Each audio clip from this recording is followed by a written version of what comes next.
اگر آپ نے کسی کے کردار کا اندازہ لگانا ہے تو یہ دیکھو کہ وہ ہنستا کس بات پر ہے۔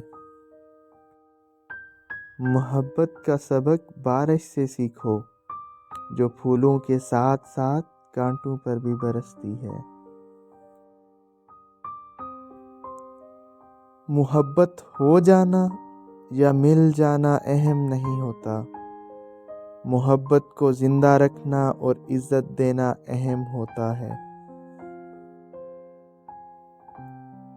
جو آپ پر اپنے فیصلے مسلط کرتے ہیں، یقین کریں وہ بعد میں آپ کے قریب بھی نہیں لگتے، اس لیے اپنی زندگی کا فیصلہ خود کریں۔ خود کو قربانی کا بکرا ہرگز نہ بنائیں، ورنہ زندگی بھر کی تکلیفیں اور پچھتاوا سکون سے جینے نہیں دے گا۔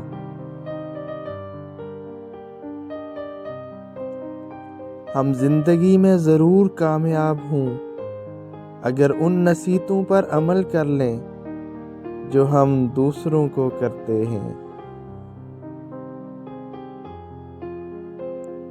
کہتے ہیں عورت راز نہیں رکھ سکتی، میں کہتی ہوں اگر عورت راز رکھنا چھوڑ دے تو معاشرے میں کچھ مرد منہ دکھانے کے قابل نہ رہیں۔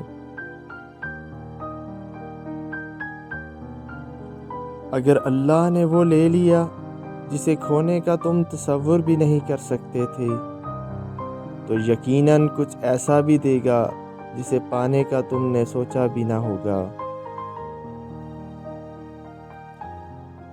جو عورت اس مرد کو نہ سنبھال سکے جس نے اس سے محبت کی ہو، ایسی عورت بدقسمتی کی بہت بڑی مثال ہے۔ بانو قدسیہ کہتی ہیں، میں نے اپنی زندگی میں چند باتیں سیکھی۔ ماں باپ کے علاوہ کوئی وفادار نہیں، عزت صرف پیسے کی ہے، انسان کی نہیں۔ غریب کا کوئی دوست نہیں بنتا، انسان جس شخص کے لیے مخلص ہوتا ہے وہ اس کو دکھ دیتا ہے۔ لوگ اچھی سیرت کے بجائے اچھی صورت کو ترجیح دیتے ہیں۔ اچھا انسان مطلبی نہیں ہوتا، بس دور ہو جاتا ہے ان لوگوں سے جنہیں اس کی قدر نہیں ہوتی۔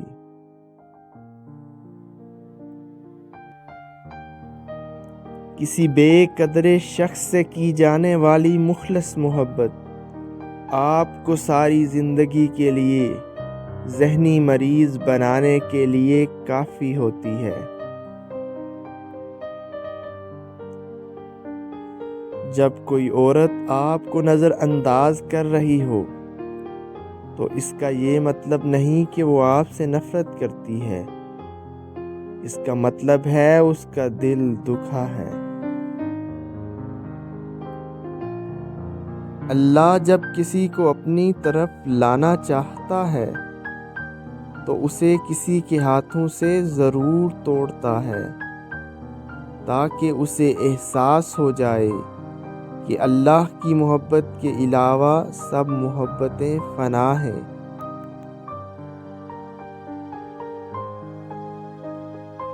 جن لوگوں کو مان نہ رکھنا آتا ہو وہاں الفاظ ضائع کرنے سے بہتر ہے انسان مسکرا کر خاموش ہو جائے۔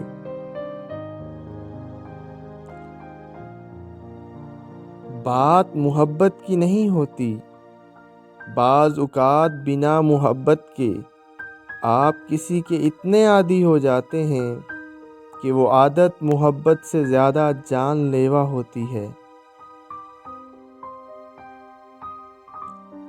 کوئی دوسرا شخص ہمارا دل نہیں توڑ سکتا، ہم خود اپنا دل توڑتے ہیں، ایک ایسی جگہ پر رہ کر جہاں ہماری کوئی ضرورت نہیں۔